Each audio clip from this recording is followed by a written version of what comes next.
Sana as I preach my word, as I preach the word of God, sana ay maging blessing ako sa inyo. Kung sana kayo matisod, kung matisod man kayo, problema ni Pastor Landridge yan, kasi ako in-invite niya. Pero I hope and pray na ang salita ng Diyos ay maging blessing sa atin ngayong hapon na ito. Amen? Kaya hilingan ko po na tayong lahat ay tumayo po as we open our Bible in the book of 1 Corinthians chapter 4 in verse number 2. Ito po ang binigay sa aking text ng hapon para pagsalu-saluhan po natin. Ito po, 1 Corinthians chapter 4 in verse number 2.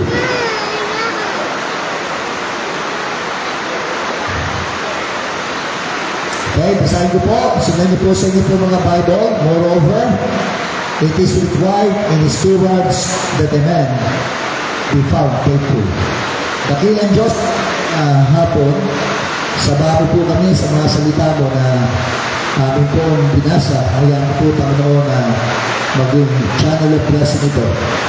Sapagat alam namin salita mo ito, magpapalakas ito sa amin, mag-encourage sa amin ito, magbibigay ng challenge, at magbibigay ito Panginoon ng kasiglahan sa buhay ko siya. Pinalangin namin tuloy sa pangalan ni Cristo Jesus namin po Panginoon. Amen. So thank you very much. You may visit the priest before I preach.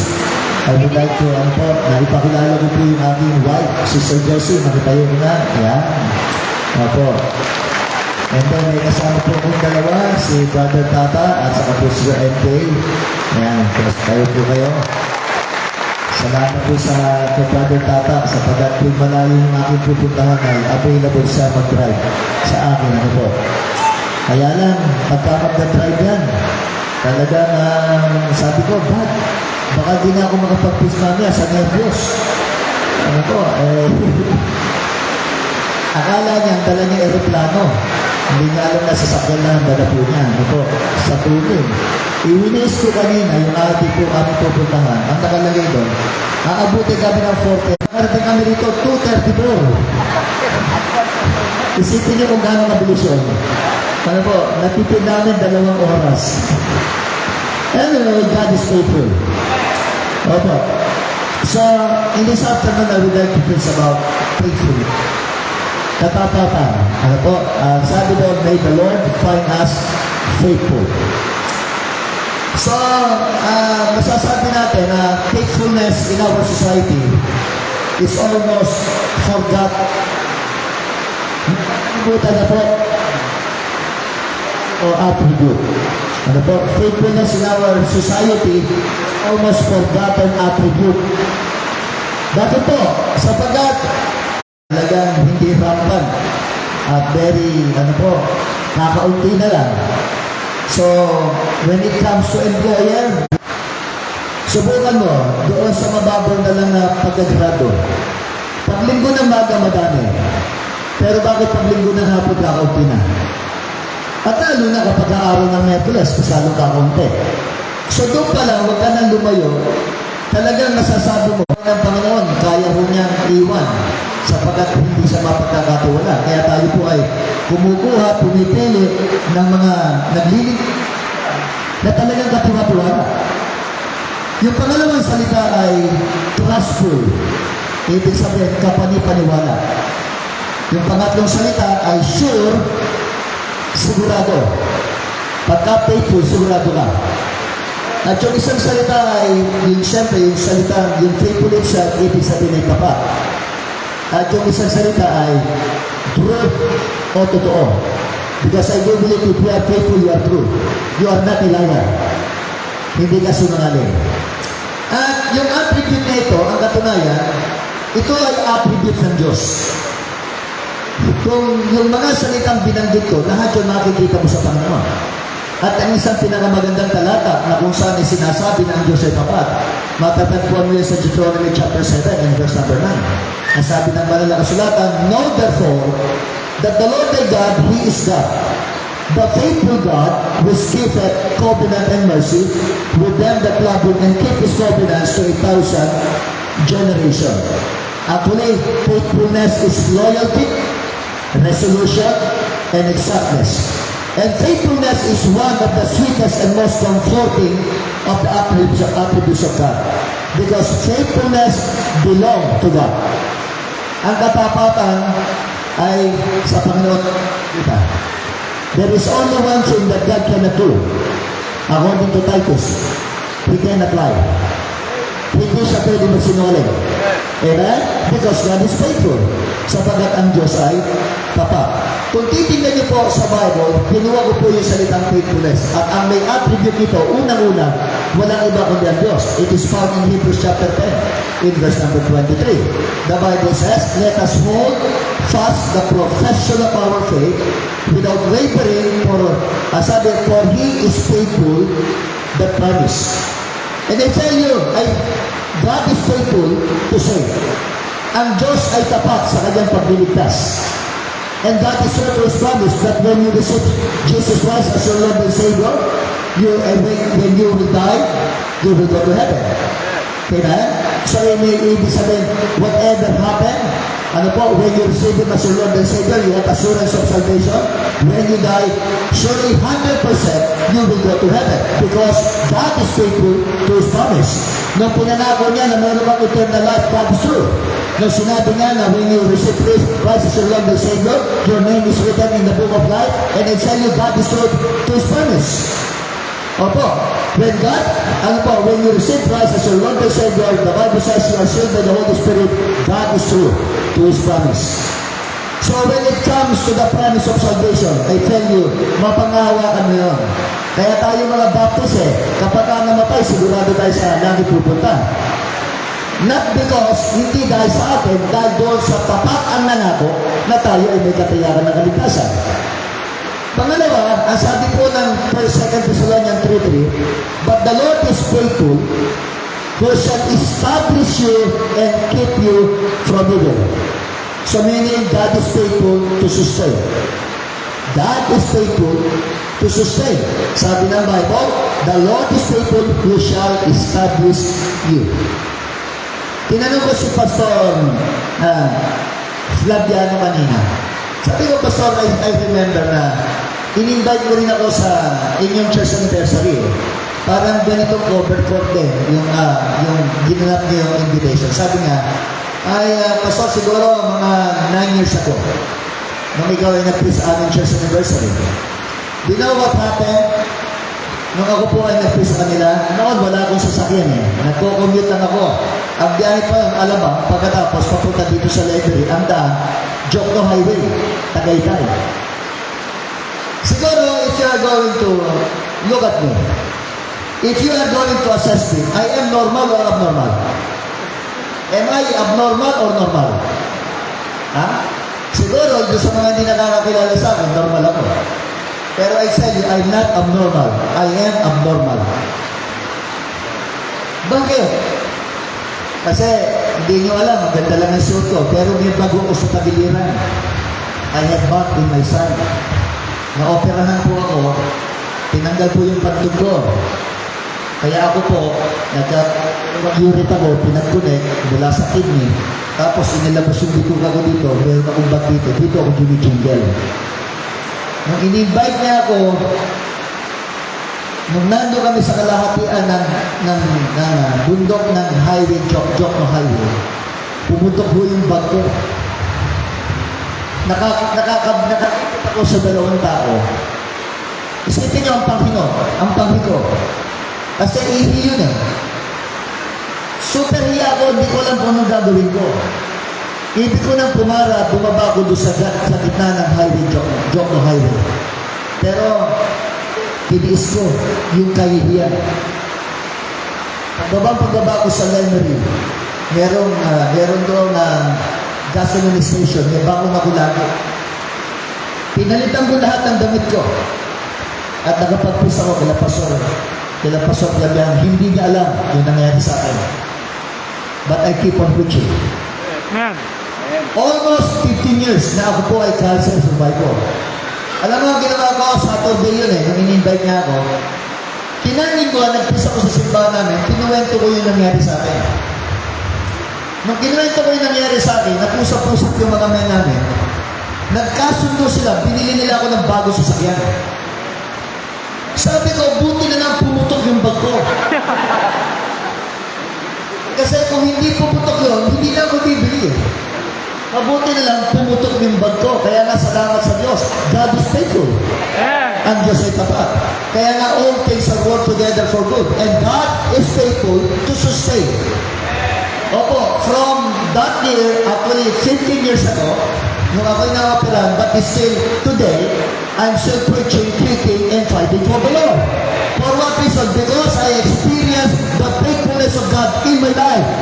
And I say, all of us, mga kapatid, lahat tayo may kwento, lahat tayo may karanasan, lahat tayo may experience. Mga kapatid, at doon naman sa karanasan na yun, basta sabi ko na ang Diyos ay tapat talaga sa iyo. Siguro, wala ditong walang hindi maikukwento sa katapatan ng Panginoon. But God is faithful to sustain. Amen? So, pangatlo, sabi ng 1 Corinthians 10:13, there had no temptation taken you, that such is common to men, but God is faithful, who will not suffer you to be tempted above that you are able, but will with the temptation also make a way to escape that you may be able to bear it. He is faithful, God is faithful to deliver. God is faithful to deliver. Sabi ng Bible, hindi ka niya bibigyan ng pagsubok na hindi mo kaya. Ang Diyos ay tapat. Nabibigyan ka ng pagsubok na alam niya, kaya mo. Mamaya, ipapaliwanag pa natin mabuti yan. Sabi ng Hebrews 10:23, He is faithful to promise, God is faithful to His promises. And then 1 John 1:9, sabi, if we confess our sin, He is faithful and just to forgive us our sins and to cleanse us from all unrighteousness. God is faithful to forgive. Amen? God is faithful to forgive. There's no reason for you to have, guilt. Because when you commit sin, the Bible says, if you're going to confess your sin, He is faithful to forgive your sin. Amen? Ngayon hapon, But we are not talking about the faithfulness of God. In the faithfulness of God, there is no question about it. Walang tanong doon eh. Wala tayong alinlangan doon. Alam natin lahat yun. Kaya lang, yung balik po ng talata, ang sabi ng Biblia, ang sabi, nire-required ng Diyos na ang bawat katiwala ay tapat. At yung katiwalang binabanggit yun, walang iba kundi ikaw at ako. Opo, kaya po ang Diyos nilalayo na ang mga member ng simbahan natin, tayo mga Kristiyano, na nakaranas ng katapatan ng Diyos, ay masumpungan din na maging tapat tayo sa Kanya. Pinakakaya naman sa Diyos na tapat siya sa atin, pero samantalang tayo, wala natin yung katapatan niya. Kaya nga, ang gusto ng Diyos, matagpuan tayong tapat. Amen? Handa na ba kayo mapakagay itong mensahe dito? Opo, so I'm talking about the faithfulness of the steward. Tapos na ako sa intro. Ito na yung mensahe natin. So, meron 5 areas ng buhay natin bilang Kristyano na kinakailangan masumpungan ng Diyos na tayo ay tapat. Ang tawag ng Diyos sa atin ay katiwala. Yun po ang pagkaka-recognize sa Bible. We are all stewards. Katiwala. Ibig sabihin, alam natin, na kapag kakatiwala, you are not the owner. You are just the manager. Kung baga sa bangko, hindi ikaw may-ari ng bangko. Manager ka. Ibig sabihin, lahat ng meron ka, hindi galing sa'yo. Lahat ng meron ka, galing sa Diyos yan. Opo, kaya nga nakalagay sa 1 Corinthians 4:7, anong bagay ang meron ka na hindi mo tinanggap? At kung tinanggap po, bakit pinanatin mo? Tinanggap. Kaya nga, sa oras na to, kinakailangan, meron tayong acceptance o pag-amin na lahat ng meron ka, hindi sa'yo. Okay ba sa inyo yun? Oo. Kahit pa sabihin, bakit pastor, pinaghirapan ko na? Dahil sa talino ko, kaya ako nagkaroon ng gano'n. Dahil sa lakas ko, dahil sa abilidad ko, kaya ako nagkaroon ng gano'n. But I tell you, everything that you have, everything that you possess, belong to the Lord. Amen? Gagamitin ka lang ng Panginoon. Unang bagay na gusto kong makita natin, kung saan tayo gusto matagpuan ng ating pong Panginoon. Actually, puro letter T lang ito. Number 1, mga faithful Christians are faithful in the time of trials. Faithful Christians are faithful in the time of trials. Ang isang tapat na mananampalataya ay siya ay tapat sa mga pagsubok na darating sa kanyang buhay. ko kanina, yung 1 Corinthians chapter 10, in verse number 13. Na sabi ng Diyos, hindi ka bibigyan ng pagsubok na hindi mo kaya. Lahat ng pagsubok, alam ng Diyos, kaya mo. Taas ang kamay na walang problema. Can you raise your hand? Ano ang gusto niyo? May problema o walang problema? Ha? Ano ang gusto niya? Sabi na ako, pastor, gusto ko walang problema. Ako, kawawa ka. Tumatawa ka mag-isa. Kinakausap ko sarili mo pag wala kang problema. Because if you have no problem, then I tell you, you are abnormal. But if you have the problem and trials, listen, you are a normal person. Because nobody in this world that has no problem. All of us have problems. And problem, ano po, will not be a burden. It will be a blessing. Because according to the Bible, ang Diyos ang nagbigay ng pagsubok, hindi mga aksidente na nagpapalubog tayo. Ang Diyos ang nagbigay na may pagsubok tayo. At alam ng Diyos, katapatan niya, alam niya na kaya mo ang bawat pagsubok na meron ka. Kaya kapag may pagsubok, huwag kang magtatampo. Pag may pagsubok, huwag kang hihinto. Pag may pagsubok, huwag kang malulupay-pay. Pag may pagsubok, huwag kang kung saan magmumukmuk. Pag may pagsubok ka, mas lalo kang magsimba, mas lalo kang maglingkod, mas lalo kang magsilbi, mas lalo kang excited, mas lalo kang nakakabalit magpaga. Sapagat ang problema at pagsubok, pagpapala sa buhay mo. Naalala ko ito si Pedro. Si Pedro, sige mo, pero sa isang banda, pwede natin hangaan si Pedro. But Apostle Peter committed lots of mistakes in his life. To the extent na sinabi niya, hindi kita ipagkakanulo, Panginoon, magdadaan sila sa ibabaw ng aking bangka. Sabi naman ng Panginoon, Pedro, hinay-hinay ka ng kasasalita. Sapagkat 3 beses sa titila ko ang manok, 3 beses ko rin nakipagkakanulo. Opo, pero yung boldness ni Peter, di ko ba, hindi mo matatawaran. Sige mo, siya ang, ano ang ginawa niya? Kay Malchus, naalala nyo? Pinagpas niya. Ang kanyang punta nito, lege. Pero nakaiwas si Malchus, ang natapos, yung kanyang tenga. Ano po, kaya nung nakita naman ng Panginoon, kinuha yung tenga. Tapos tinigit ulit. You know what?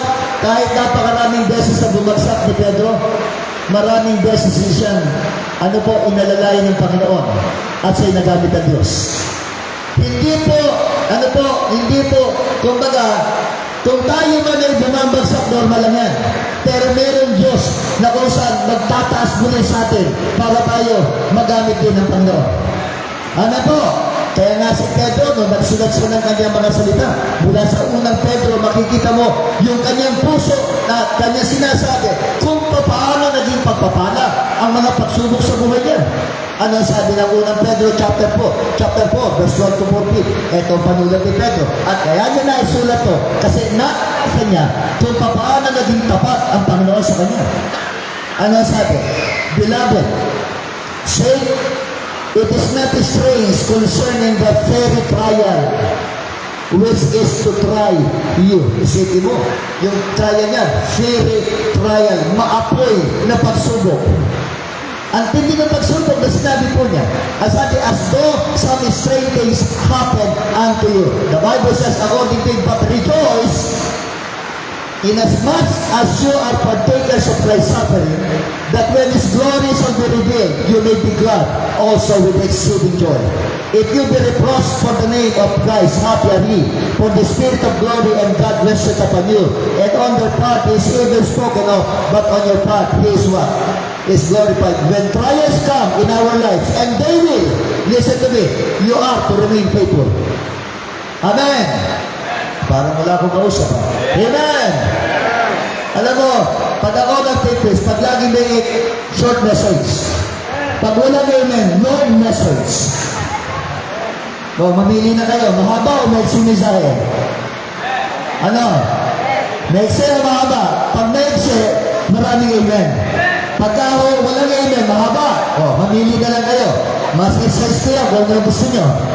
Pagka ako amen ang amen, ibig sabihin, gusto niya ako pahintuin. Doon po ng katotohanan, makakarnal kayo. Anyway, sabi ni Pedro, favorite trials are a test of your faithfulness. Mga kapatid, sabi ng Peter 1:7, that the trial of your faith being much more precious than precious, do it be tried in fire, found with praise and honor and glory at the appearing of Jesus Christ. So this is the reason why is every one of us need on the church. Ito ang dahilan kung bakit kailangan natin ng simbahan. Because no man is an island. If you have a problem, there's somebody tapping your shoulder at sasabihin, brother, I keep on praying for you. Am I right? And because of that, nai-encourage tayo because we believe and we know that somebody praying for us. Kapag ikaw may problema, mayroong mga Kristiyanong dadalaw sa iyo at sasabihin at mag-i-encourage sa iyo, hindi kayo magpatuloy sa ating pong Panginoon. Siguro lahat kayo ay sasakayin sa akin, mga kapatid, na ang buhay na ito ay punong-puno ng pagsubok. Maybe you have a more major problem or maybe some of you have a minor. Because, listen, life is simply a series of problems. Life simply a series of problems. As a result, we all get discouraged, sad, fatigue, and drained. But I tell you, ang Diyos hindi siya pumapayag na ikaw mismo ang magbubuhat ng mag-isa na mga pagsubok mo. Ang Diyos, mga kapatid, ay gagamitin ang simbahan natin para ikaw lumakas. Kaya nga meron tayong church support. Meron tayong pagtulong ng ating simbahan. Meron maglilift up sa iyo, encourage sa iyo, at may magsasabi sa iyo, please, brother, sister, keep on going para sa ating pong Panginoon. Kaya nga, it's a blessing that you're a member of the church. And nobody is accidentally being member of the church. Wala pong accidentally naging member ng simbahan. Yung kinaagiban yung simbahan, ang Diyos ang naglagay sa inyo doon. Hindi kayo ang namili ng simbahan nyo. Nasasabihin nyo, doon ako sa Riverview Bible Baptist Church. Kasi pogi ang pastor doon. You think you are wrong. Paano kung tumanda na yun ang pumagay, aalis ka na rin. Gusto ko din simbang ito kasi when it comes to music, talagang good music. Paano kung kumanta ko kanina, sumemplang yung mga boses, gusto mo pa rin ba dito? Gusto ko sa simbang yan kasi talagang makikita mo yung kanilang magiging welcoming spirit na nung dumalo ka, talagang kumamay sa'yo, talagang in-entertain ka, pinainom ka pa ng kape. Pinatanghalian ka pa. Gusto ko dyan. Kasi yung mga tao dyan, hospitable, talagang friendly. Pero kung walang pumansin sa'yo, gusto mo pa rin ba dyan? Katotohanan na hindi ikaw ang namili na simbahan mo. Ang Diyos ang siyang namili, kaya ka naging member ng simbahan. Amen? Hindi aksidente na naging member ka ng simbahan.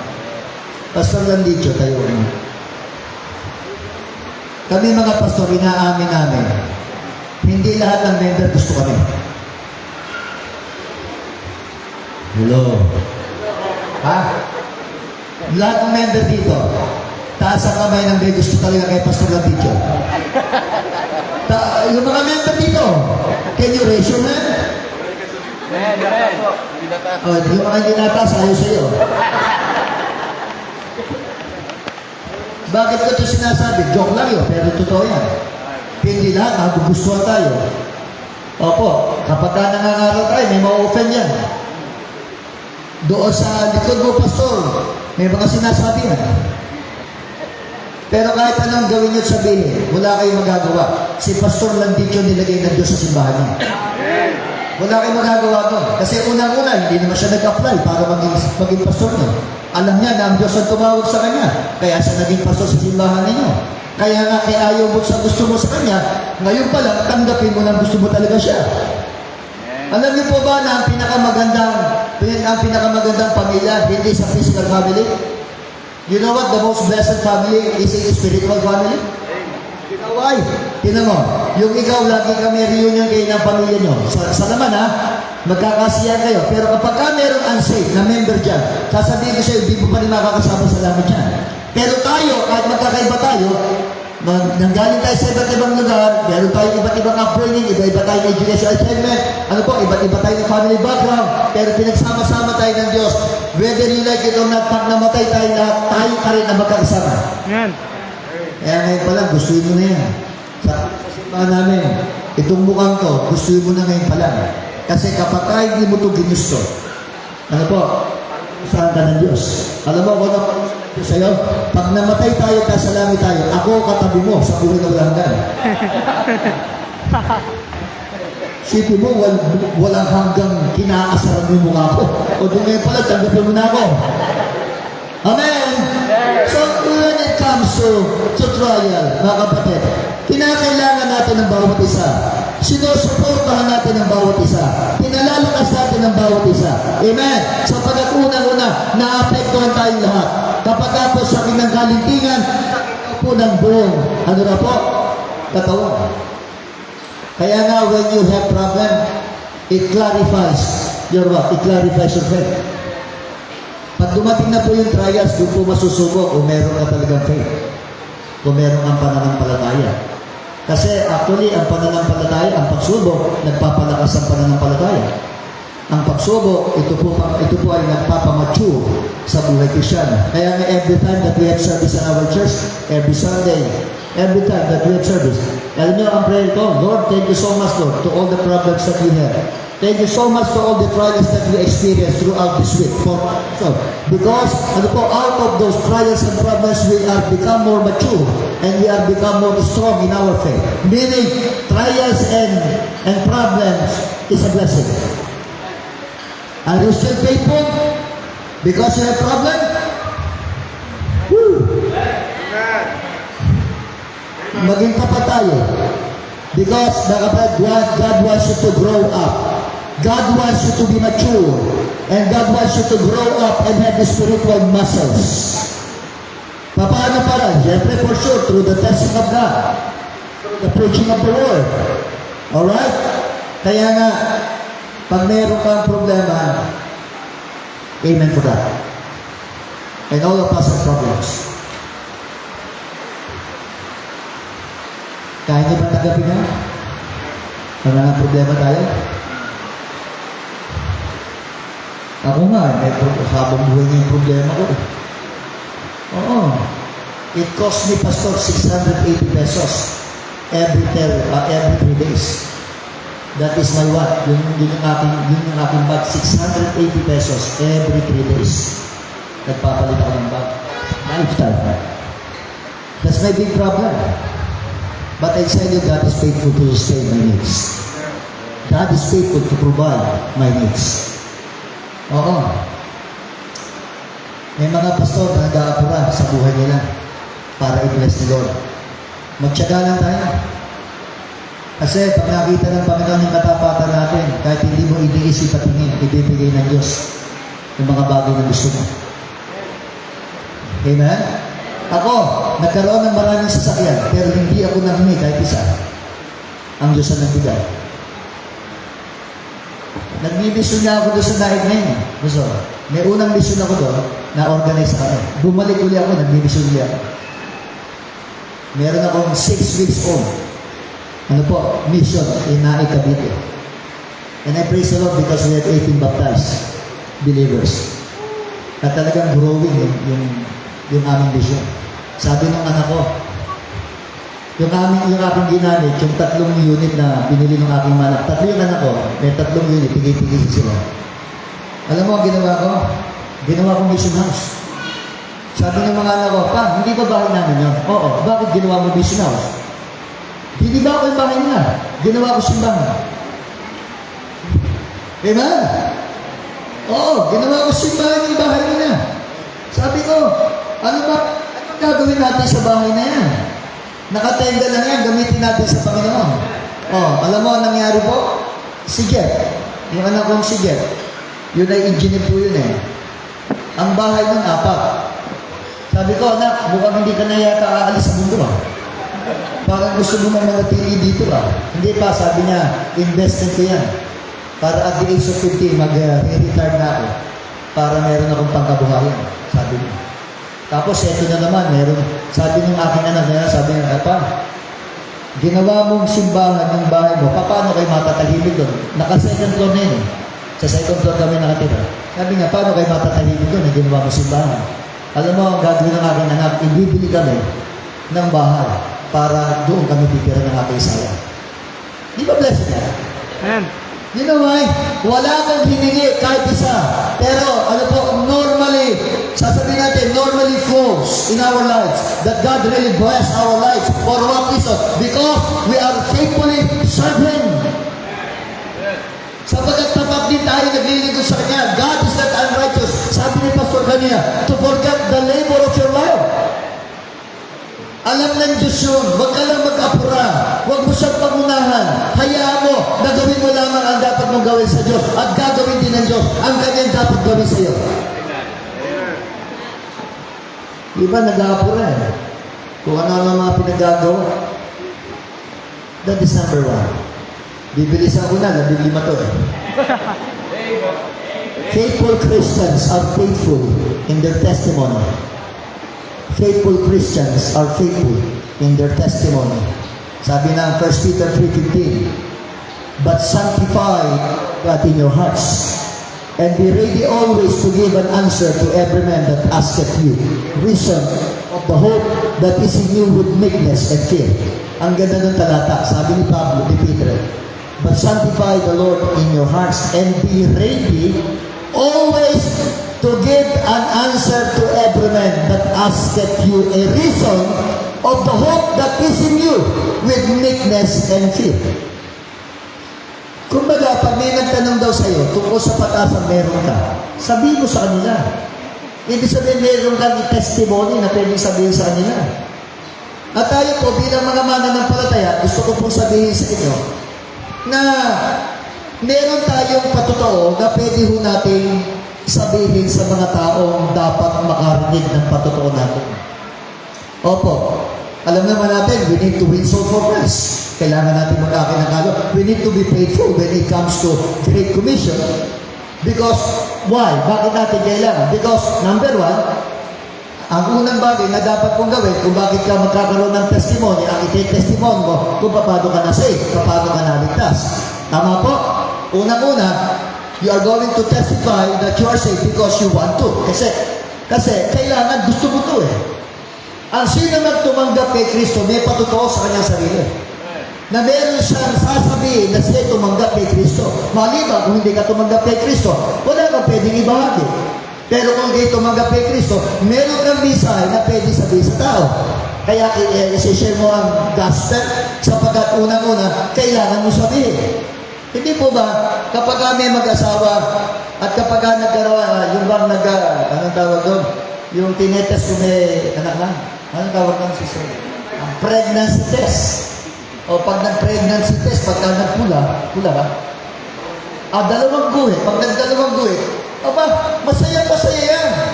Na kanya isasabihin na di ba pamalita na siya'y buntis na. So hindi mo nabuntis lang niya, ihiyaw sa buong mundo na buntis siya. Samantalang ikaw naligtas pag ganito ng langit sa'yo, nagdala ng buhay na wala hanggang sa'yo, hindi mo ba ipagsabihin?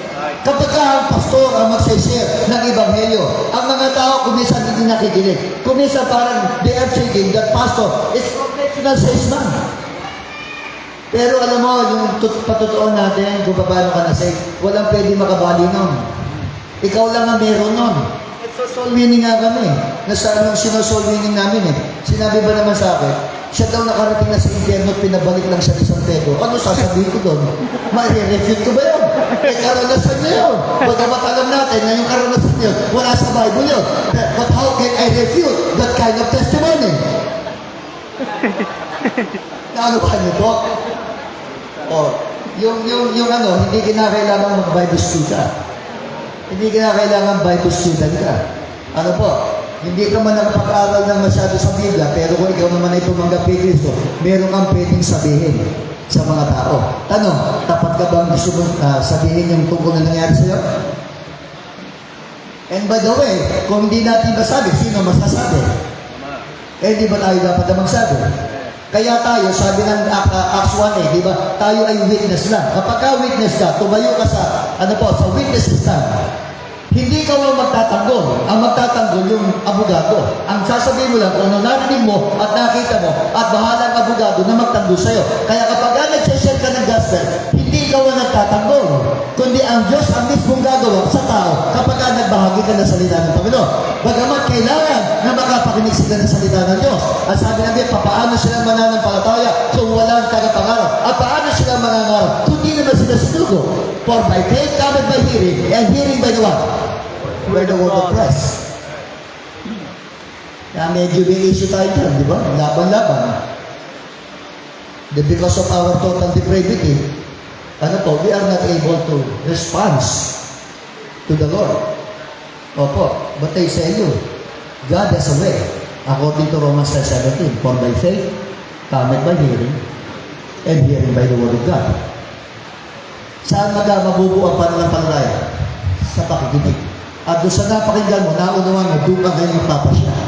Yung ba napakinggan mo makasalanan ka, napakinggan mo si Kristo ang nagbayad ng kasalanan mo, napakinggan mo pag di mo tinanggap si Jesus sa impyerno ka baga, ba't hindi ka magre-response? Naunawa ka mo na si Kristo lamang ang tagapagligtas. Kaya nga mga kapatid, we need what? You need to be faithful in your testimony. Paano yun? Let us share the gospel. Let us share about Jesus Christ. Kung walang nag-share sa ating lahat, nasaan tayo na yun? Sabi ni Pastor, ilang church po kayo Pastor dito ngayon? 3. Wala pa yung iba. Tingnan mo, kung hindi nagsimula si Pastor Sosa, nasa kayo? Hello? Kami nga sa big sa amin. Pag meron kami sports napupuno namin ang malaking gym nagaling lang sa Glorious Bible Baptist. Sabi ko, kung wala nag-umpisa Pastor Lumanglas, nasan itong mga tao ko? Hindi tayo ang nagliligtas, pero tayo ang gagamitin ng Diyos para ang tao maligtas. Amen. Amen. Kaya lang, masaklap ang mga kapatid na umid ang dila natin sa pagsasalita tungkol kay Kristo. Madaldal tayo pag ikukwento natin buhay na may buhay. Pero yung buhay ni Kristo, hindi natin maikwento. Di ba nauso? Marites. Marisol. Marites na, marisol pa. Sana naunawaan niyo ako. Amen. Walang amen? Amen.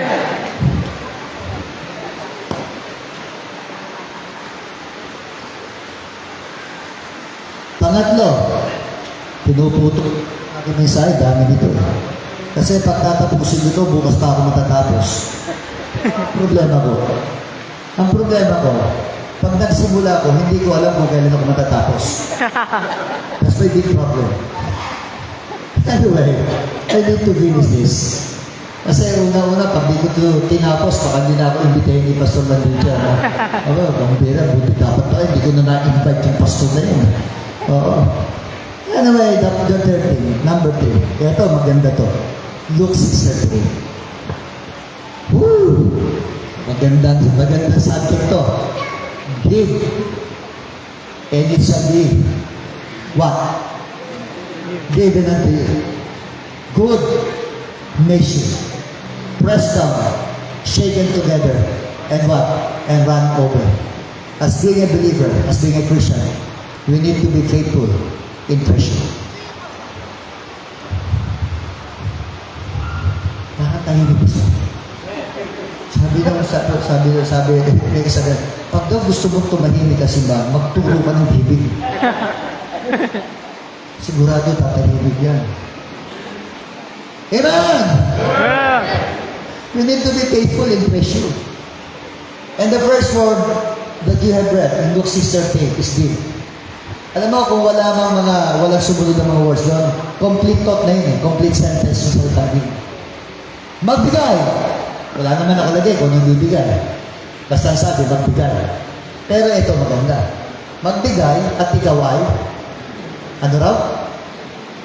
Sumagot kayo. Magbigay at ikaw ay, bibigyan. Kailan bibigyan? Kailan po bibigyan? Hello? Pag bigyan. Tapos na. Simple to. Ano to? Self-explanatory. Magbigay at ikaw ay bibigyan. So, ibig sabihin, ang blessing ng pagtanggap nasa pagbibigay. Amen. Pagka nagbigay ka, bibigyan ka din. Pag hindi ka nagbigay, ano mangyari? O di wala kang tatanggapin. Iba, nagtataka pa eh. Bakit wala siyang blessing eh? Hindi naman siya nagbibigay. Kung nagtataka ka walang blessing, eh wala ka naman pagbibigay na ginagawa. Di po ba? At kung ikaw man ay nagbigay at wala kang blessing na tinanggap, huwag ka pa rin magtaka. Unang-una, huwag natin kwentay ng blessing sa pera lang. Na pag nagbigay ka ng pera, pera din ang tatanggapin mo. Napakaliit naman ng tingin mo sa Diyos. Na parang ang susuhulan mo ng pera, tatanggap ka uli ng pera. May mga bagay na hindi kayang bilhin ng salapi. Amen. Opo, ang tunay na pagpapala, hindi po nabibili sa Walmart, hindi nabibili sa Shoemart, hindi nabibili sa department store. Yung kayong mag-asawa, habang tumatagal, mas lalo kayo nagiging sweet, kahit matanda na kayo, mabablessing yan. Hindi yung kayong mag-asawa, habang tumatagal, mas lalo kayo nagiging sweet eh. Aba, problema yan. Ano po? So nakita mo yung mga anak mo, nakita mo umaawat sa quiet, lumalaki may tao sa Diyos, and I tell you, that is a what? That is a good blessing. That is real blessing. Because blessing for what? Hindi na bibili ng salapi ang tunay na pagpapala. Nakakita kayo ng mga tindero-tindera sa gilid ng palengke? Saan natutulog? Doon sa kanang maliit na bangko. Kahit marami naglalakad, gabi humihilig pa.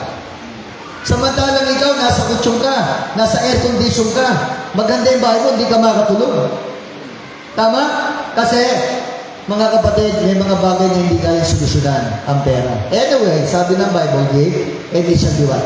Given unto you. What kind of giving that will give? That will give unto you. Sabi doon, good measure. Ito maganda. In spite that we are not faithful in our giving, God is still faithful because that is the attribute of God. Amen. Opo, kahit hindi tayo tapat, ang Diyos pa rin ay tapat. Oo. Ang sabi doon, ibibigyan ka na mabuting takal, siksik, liglig at umaapang. Bukas, kayo mga nanay, namamalingko ba kayo, mga nanay? O yung mga tatay na namamalingko? Pag namamalingko kayo, ano ang isang bagay na hindi nyo nakakalimutan? Humingi ng tawad. Wala namang kasalanan, humingi ka ng tawad. Dagdag. Di ba dagdag? Tingnan mo, maraming mga mananampalataya, Kristiyano na, alam nilang yung ama sa langit ang tatay nila. Yung tatay nila mayaman, pero hindi nila maisip sa kanyang sarili na mayaman din sila. Bakit? Dahil sa kanyang kakulangan. Sipin mo, eto na ang bayaran ng kuryente, walang pambayad, napuputulan. Eto na yung bayarin po sa apartment, walang pambayad.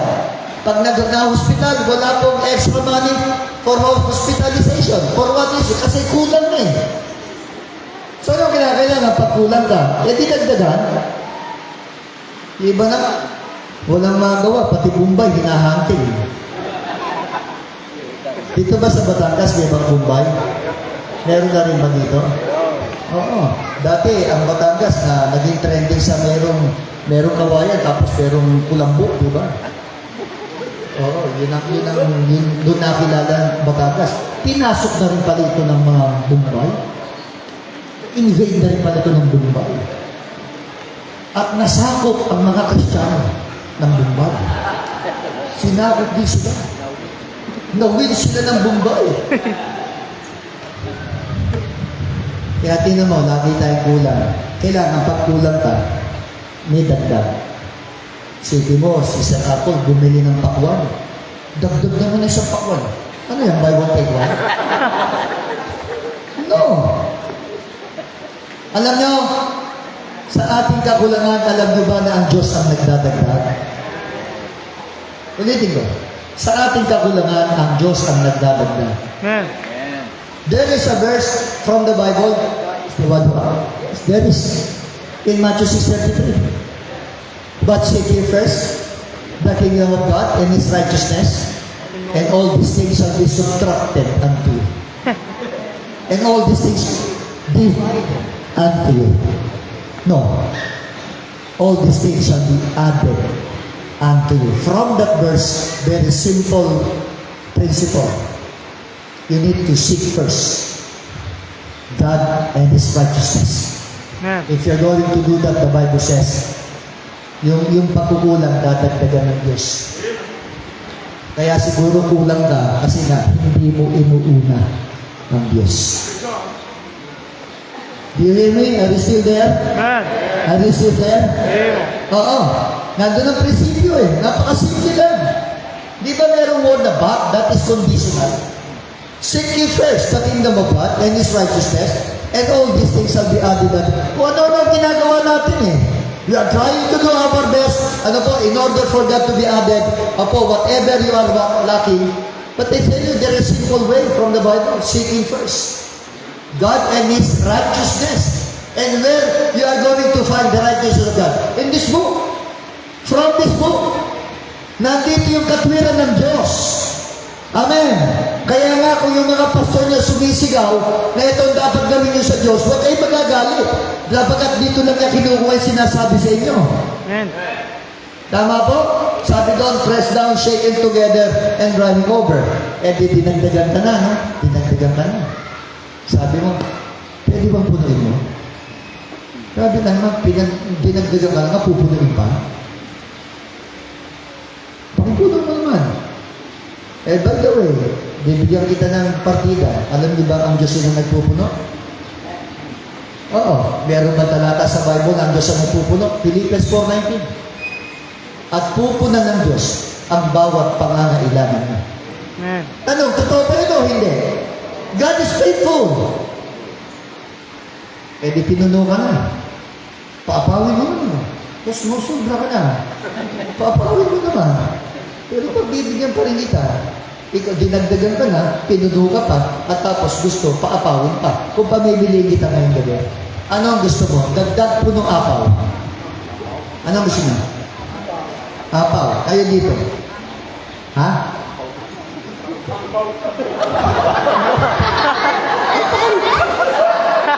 Apaw.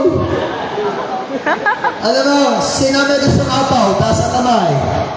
Hindi ako kayo pero, can you raise your hand if you want to have the blessing running over? Paano ka paapawin? Simple lang, from the verse. Give. Magbigay. Diba sa bandang dulo, sabi, mabuting takal, liglig at umaapaw. Kailan paapawin kapag ka nagbigay? Amen. Woo! You get the point? You get the point? Nakuha niyo yung puntos? Kung pamimiliin kita ngayong hapon, sinong gusto mong maging kamukha? Nakawin na kita. If you're going to choose, sinong gusto mong maging kamukha? Ang Diyos o ang demonyo? Ano yung nabibiro? Ang sino gusto yung maging kamukha? Diyos o demonyo? Sino? Hindi sumasagot, parang walang narinig yung iba. Kasi ang subject ko, giving. Kaya tama hindi nabibless sa giving. Tahimik. Pero sa kaibutor ng puso na nagigit-git, pagbibigay na naman. Hindi naman nabibigay. Hindi po ba? Just dapat, because you are a child of God. We are all the children of God. Amen. There is a saying like Father, like Son. Noong tayo hindi pa ligtas, you are sons of the devil. Diba, tama? Nung tayo hindi pa saved, kanina tayo anak tayo ng Diablo. Eh ano ba, Diablo? Lahat ng masama, ipukul mo sa kanya yan. Una, ang Diablo, maramot. Pangalawa, ang Diablo, makuna. Pangatlo, ang Diablo, belekoy. Pangapat, ang Diablo, tikoy. At ang pinaka-worst, ang Diablo, swapang. Makasarili siya. Kaya nga, nung bago tayong Kristiyano, nakarinig tayo ng subject ng giving eh. Nag-gimit tayo eh. Negosyo din pala yan. Sige mo, pag naturo simba ng pagbibigay, negosyo. Talaga naman negosyo tayo eh.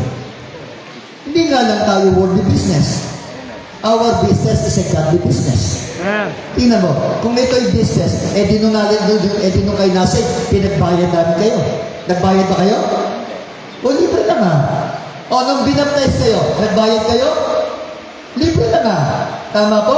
Amen. Nung kinasal kayo, pagamat pwede kayo magbigay ng love gift, pero pwedeng libre. May kakasal kayo sa simbahan. Pag namatay kayo, may bayad? Wala. Libre lang. Pero sa dati nating pananampalataya, lahat ay may bayad. Naging Kristiyano ka kasi may bayad, bininyagan ka. Doon, kapag may kumpil, may bayad din. Pag kinasal ka, may bayad din. At lalo na, kapag namatay ka, patay ka na hindi mo alam, may bayad pa din. Special, regular, extra special. Tama? Dito, walang bayad. Amen. Sabi ko nga sa simbahan namin, ilang na binurong sa simbahan namin. Sabi ko sa member namin, itong property natin sa building, pinatayo na tulong-tulong ang mga membro. Ito kasi para sa inyo. Amen. Isipin mo, kapag kami namatay, wala din siya hahanap ng funeral parlor para uupahan kasi meron na silang pagbuburulan. Sabi ko, sino ang gusto mauna? Na makatikim ng libre. Wala naman may gusto. Pero meron mga ibinuro na sa amin. Blessing eh. Kasi every night, meron kaming gospel preaching. Amen. Every day, meron kaming mga nawiling. Bakit po? Blessing na namatay yung Kristiyano. Kaya pagpapala, kung namatay kayo, nasa simbahan ka. Kaya nga, sino gusto mauna? Hindi po ba maganda? Na tayo po, bilang mga Kristiyano, gusto natin sa pagbibigay natin, every time that you are giving, and I tell you are imitating God because God is the source and author of giving. Every time that you are giving, you are imitating God. Because God is the source and planner and author of giving. Alam mo, pag nagbibigay ka, mas lalo ka napapalapit sa Diyos. Alam niyo ba yun? Na when you are giving, you have become more closer to God. Because according to Matthew 6:21, kung nasan ang iyong puso, nandun ang iyong kayamanan. Amen. Tama? For where your treasure is, there is your heart also. When your heart is in your job, in your business, and I said, your treasure is your work or business. If your heart is in your house, and I tell you, your treasure is your house. But when your heart is in the ministry, your treasure is the ministry. Amen. Kaya nga, ang pera po, katulad ng magnet yan. Kung saan mo nilalagay yung pera mo, doon hinahatak yung puso mo. Kaya ang pagbibigay, mabuti sa puso. Bakit? Nagpapasigla ng puso ang pagbibigay. Opo. Alam mo, pag hindi ka nagbibigay, madali kang mamatay. Ulitin ko. Pag hindi ka nagbibigay, madali kang mamatay. Una, mamamatay ka sa consumption, mamamatay ka sa galit. Because you are always criticizing your church every time that your pastor is teaching about giving. Bakit? In order for you to live, you need, that is two-way. In order for you to live, that is two-way. Number one, you need to exhale. Exhale. But you need to inhale. Alam nga mag-exhale ka lang, walang inhale. Subukan natin yan, challenge.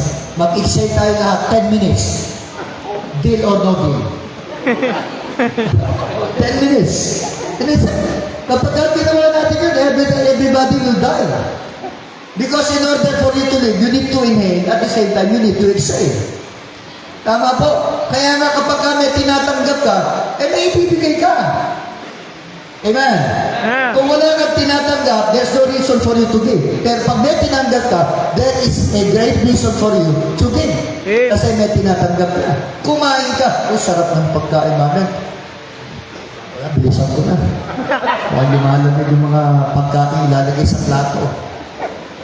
Sipin mo, kumain pastor, 5 araw, walang lumabas. Ang baho.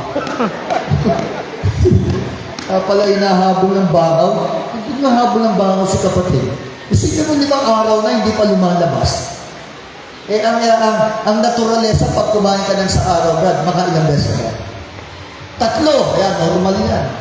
Normal yun, 3. Pero 5 araw na walang lumalabas. Ako, abnormal yun. May natulasan ako, pastor, na pampalabas ka na. Oo, kain ka ng okra. Oo, madulas yun. Okra. Oo, madulas yun. May natulasan ako sa okra na naglinis yung tanan. Yung okra, ilaga mo, sapa mo sa sinain. Meron ka lang toyo, kalamansi na meron siling na bulo. Ang sarap. Pero yung okra ba, pwedeng lulunin ng buo. Lulunin ng buo. Kinabukasan, pwede mo abangan. Buo ulit na labas. Bugasan mo lang ba, pwede ulit. Ang matipid na. Oo, eco-friendly. Gusto niyo subukan? Mamaya, subukan niyo. Kaya lang, huwag niyo masyado malaki, mabibilaukan ka. Yung pwede mo lang lulunin. Ano po? Kaya nga ang pagbibigay, alam mo, nagpapalapit ito sa Diyos. Opo. Kaya gusto mo, saan mo gusto maging malapit? Sana sa Diyos. Opo. May pastor na kung saan, yung yung sa may Twin Fiesta, di ba, merong mga karnabal. Na merong malaking mama, yung bumabali ng baka. Tapos sabi ng sino makakagawa ng ginagawa ko? I challenge you. No, walang gumalap.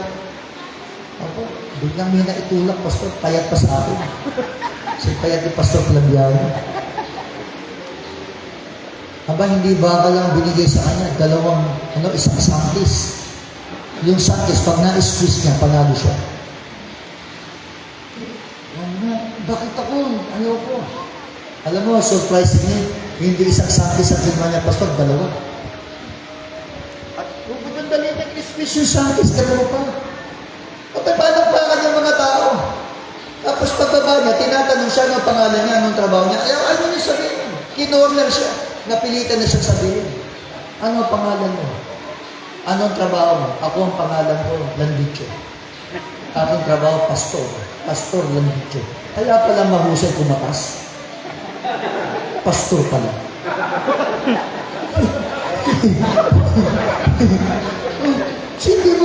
Di ba nakakaya sa Diyos? Kinakailangan katasin ka pagpilit. Pilitin ka? Para magbigay ka na samantala ang Diyos, overflowing ang blessing niya because He is faithful. When it comes to giving, parang umid tayo, sarado ang ating pong mga pitaka at busa. Kaya nga, may nagsabi, Pastor, bakit pag nagpipis kayo, bakit yung pitaka namin, pinapakailaman yun? Bakit hindi na lang yung birhin yung puso namin? Kaya nga tanong, bakit may puso pa ba? sabi ko nga, alam mo Brad, kaya yung pitaka mo binabanata mo sa paycheck, hindi yung puso mo. Kasi yung puso mo nakatago sa pitaka mo. Anyway, ang pagbibigay po blessing, maging faithful tayo dyan. So how do you sustain the ministry if we are not faithful in giving? How do we improve our ministry if there is no money? Huwag na tayo magpaligoy-ligoy. We need money in the ministry. And God, will use every member of our church.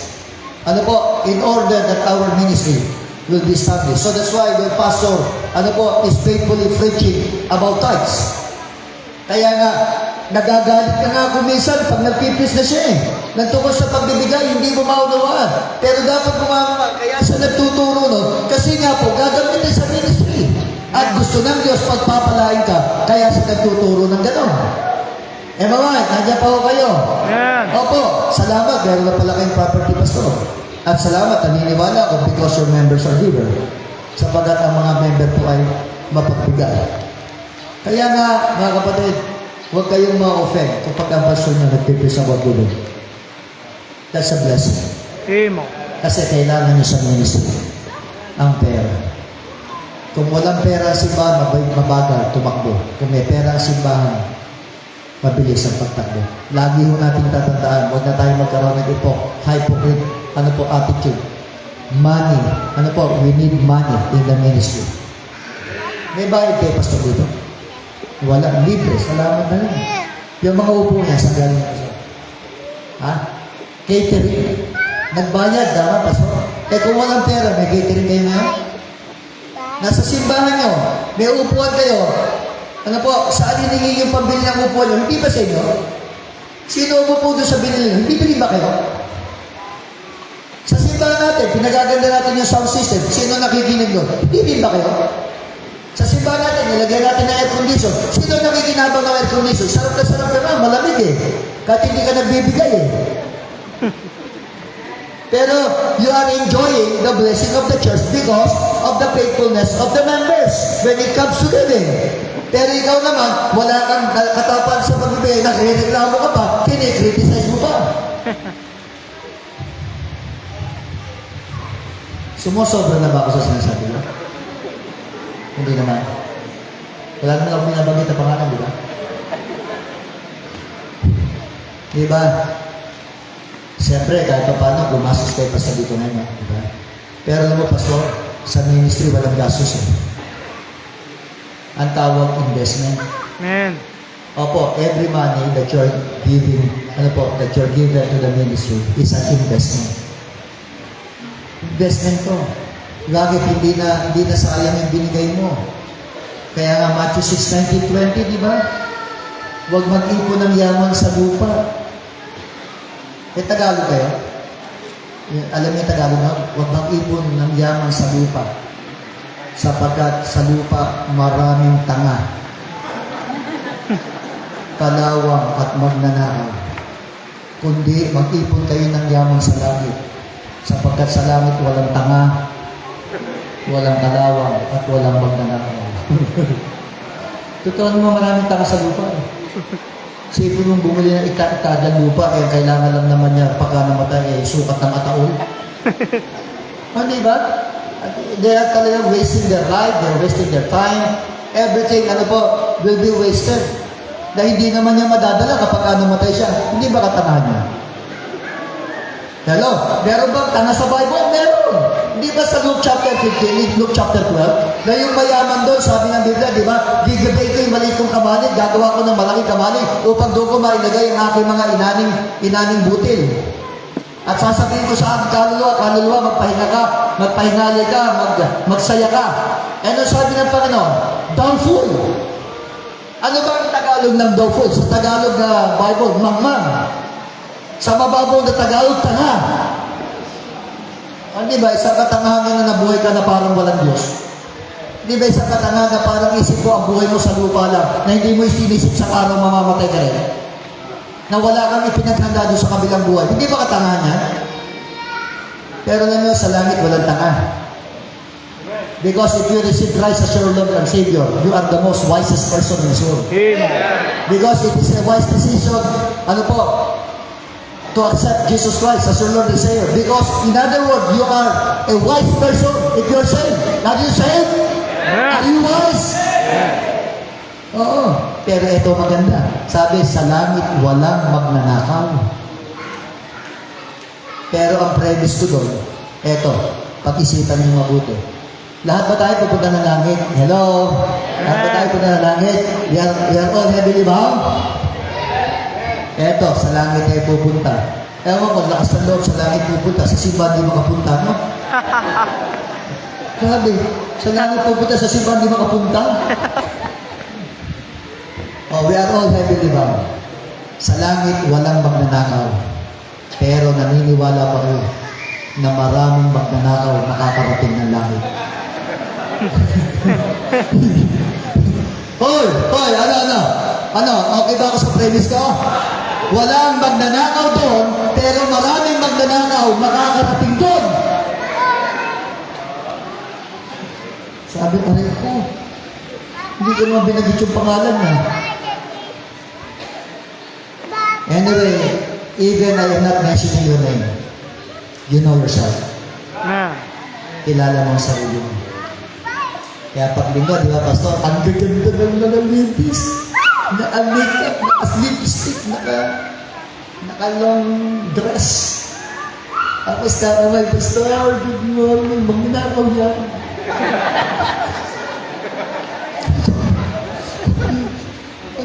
Naka-Amerikano katulad ko, kakamay, Pastor, good morning, magnanakaw niya.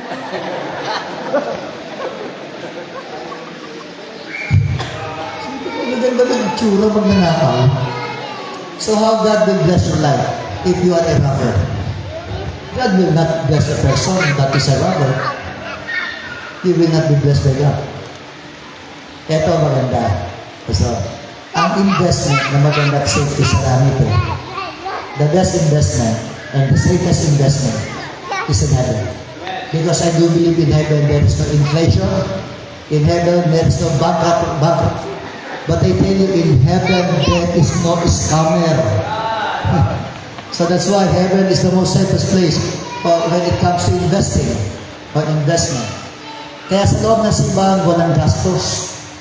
Sapagkat lahat ang binigay mo para sa Diyos, hindi nawala at hindi nasayang. Yan po ay nagamit at nasa account mo yan. Ano po, your giving is in your account. You have a bank book in heaven. Meron ba kayong meron kayong ATM card? You have ATM card?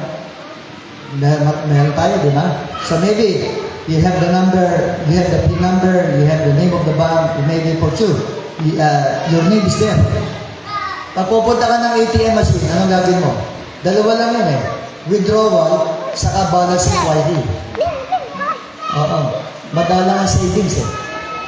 Ayun ba? Savings. Balance inquiry. Oh. Withdrawal na lang. PIN number, name. Pabira.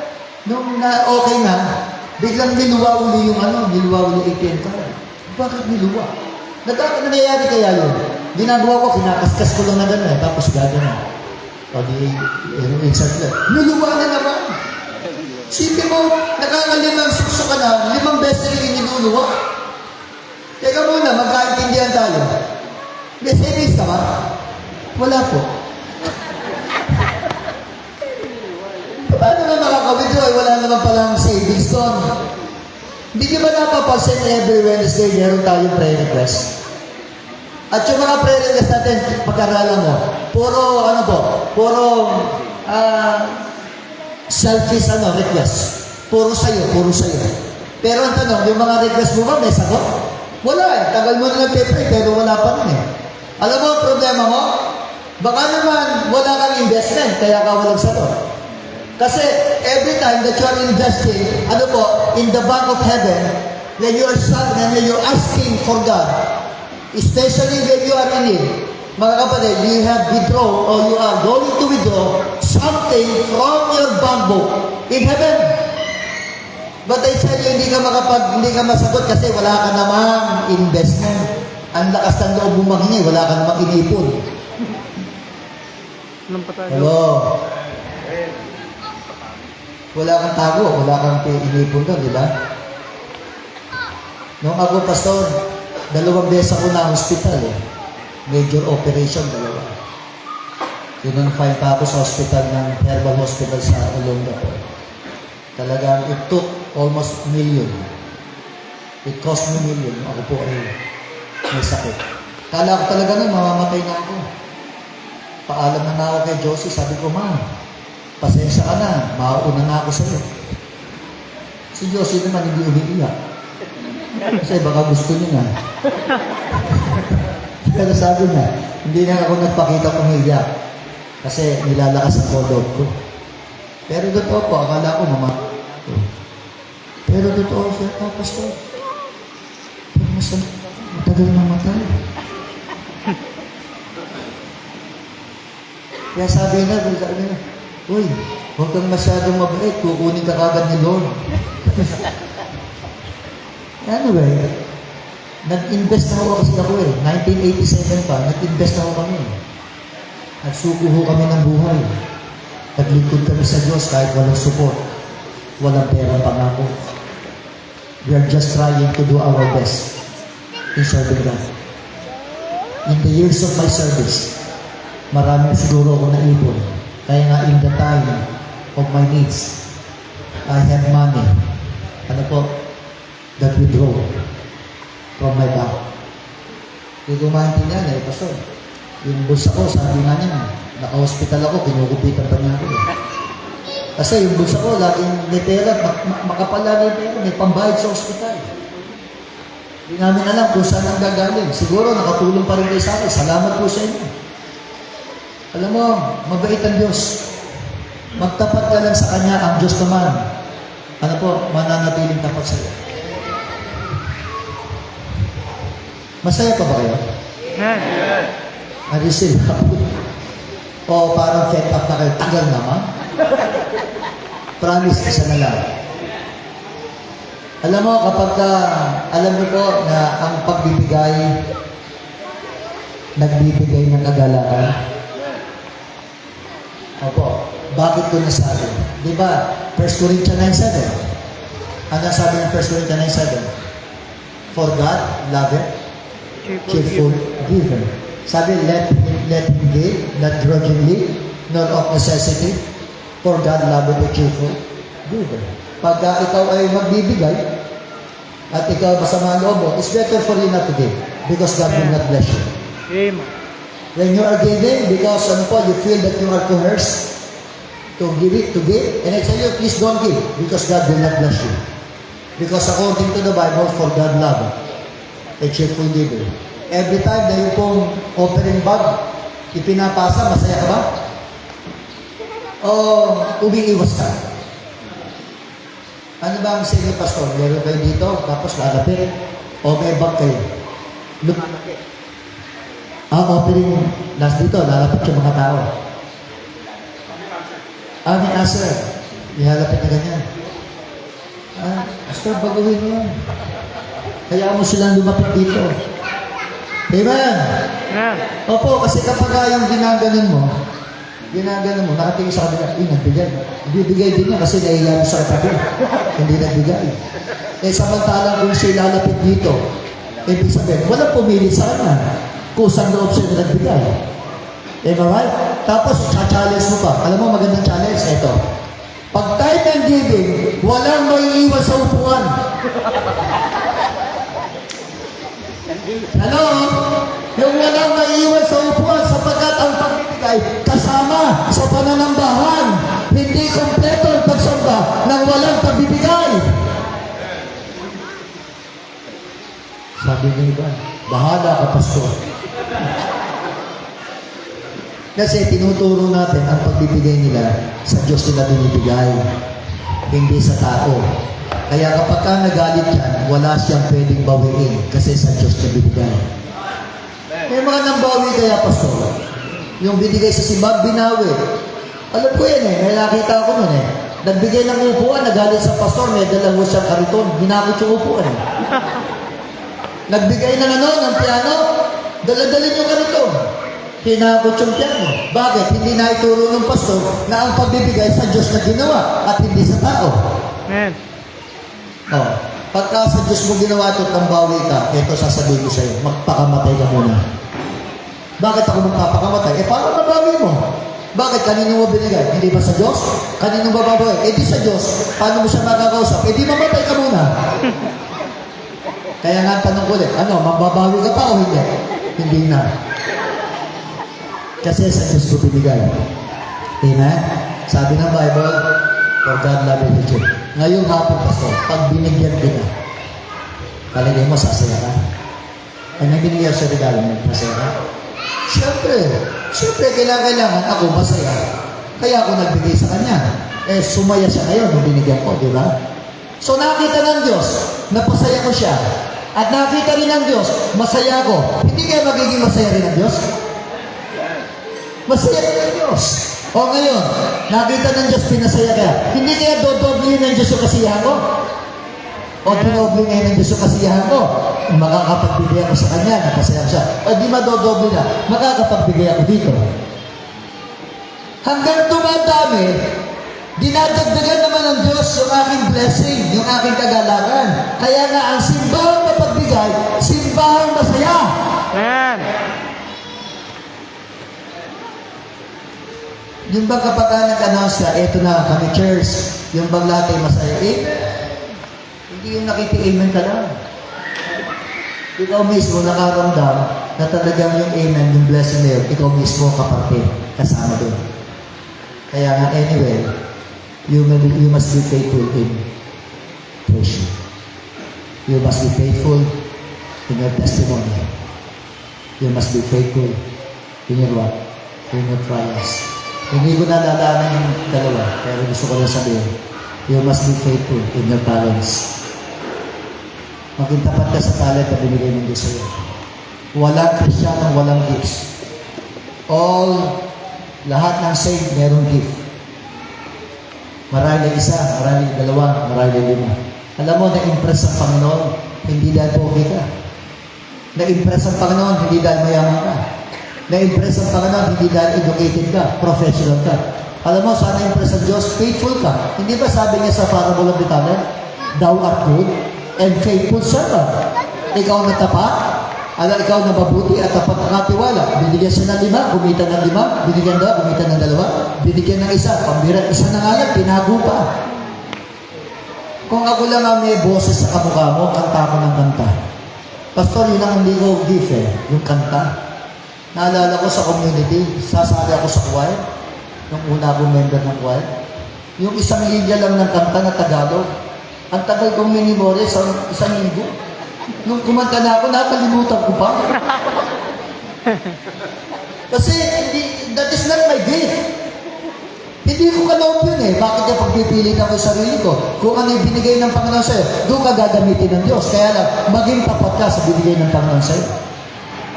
Pero subukan mo naman ako, mag-please maghapon. Kaya ko. Kayo lang nga ayaw. Subukan natin yan. Gusto nyo?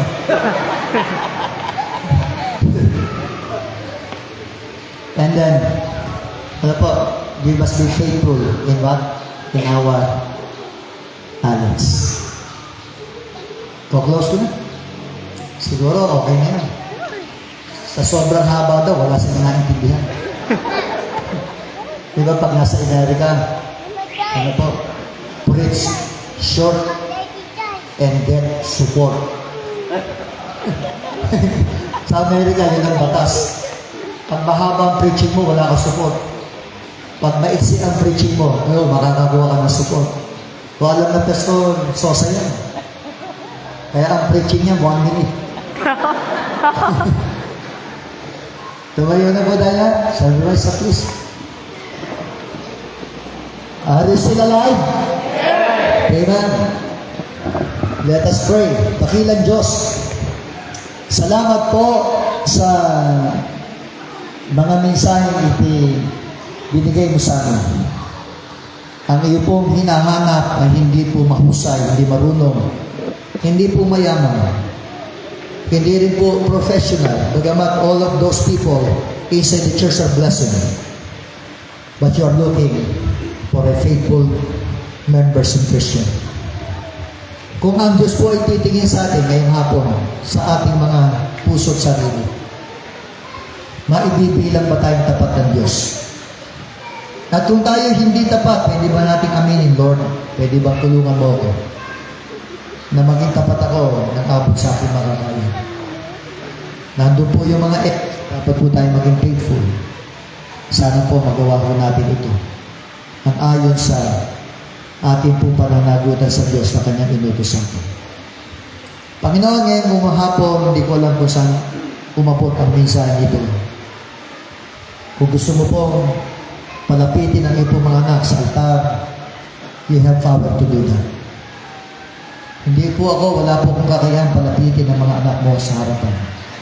Because I have no power. I have no the Holy Spirit na mayroong kapangyarihan kumausap at magpaanay. Habang ang lahat po ay nakayukod nakapikit at nagbubulay-bulay po sa salita ng Diyos. Pastor Landicho, can you come?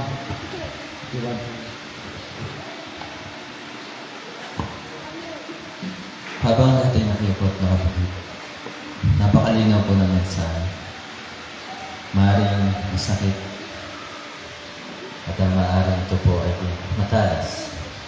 Ganun pa man, dalahan ko, mga kapatid, mga minamahal, na mensahe ng banal na salita ng Diyos, patuloy nating tanggapin sa ating puso na meron pong kaganahan. At kung tayo po ay nasaktan, ibig sabihin lamang po nito, meron pong dapat baguhin sa ating buhay. Mga kapatid, mga minamahal, hinihingi ng Diyos na tayo ay maging tapat, sapagkat siya ay tapat. Diyos na hindi nagbabago, sa kabila ng lahat ng ating pagkukulang, siya ay nagiging tapat, at tayo ay kanyang pinagpapala, ipinibigay ang ating mga kailangan. Habang ang lahat ay nakayukot na kapatid, nais mo ba na maging tapat sa oras ng mga pagsubok na dumarating sa iyong buhay? Ito ba yung panalangin mo? Kapatid, nais mo ba na maging tapat sa testimony na meron ka? Nawa, ito yung prayer mo ngayong hapon. Na ingatan mo ang iyong patotoo. Sapagkat tayo ngayon ay may Kristo sa ating puso.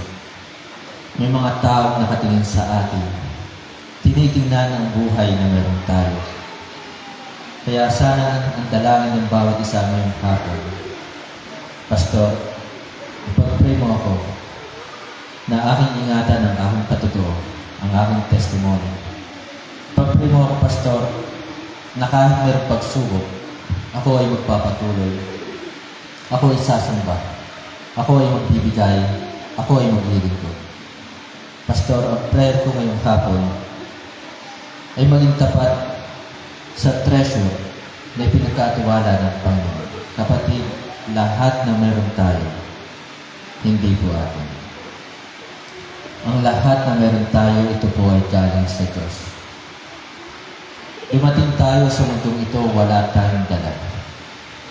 At aalis din po tayo ng walang matatagal. Kaya sana anuman ang meron tayo, nawa ang prayer mo ngayong hapon, maging mabuting katiwala ng Diyos. Kapatid, ang prayer mo rin ba ngayong hapon ay maging tapat sa talento na pinagkatiwala sa iyo ng Diyos. Ang boses na mayroon tayo, kung mayroon tayong boses na magagamit sa pagtuturo, sa pag-awit, yung lakas na mayroon tayo, ito po'y galing sa Diyos. Kaya sana ang mga talentong ito ay higit natin ipagamit sa ating Diyos sa ministry. Nakakalungkot isipin, maraming Kristiyano ngayon, saan nila inuubos sa kanilang oras? Saan nauubos sa kanilang lakas? Kapatid, kung ito yung prayer mo,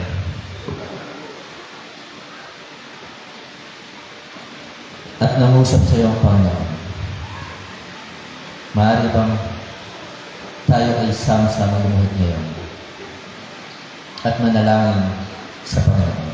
Kung ito yung panalangin mo, binanggit ko sa binanggit ko kanina, kung ito yung panalangin mo, maging tapat sa mga pagsubok, maging tapat at ingatan ng testimony, maging tapat sa treasure na pinagkatiwala sa iyo, maging tapat sa talento na pinagkatiwala sa iyo. Inaanyayahan kita na lumuhod sa iyong pinagkatiwala.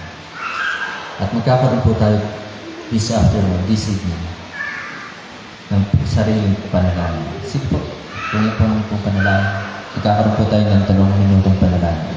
Start na po muna.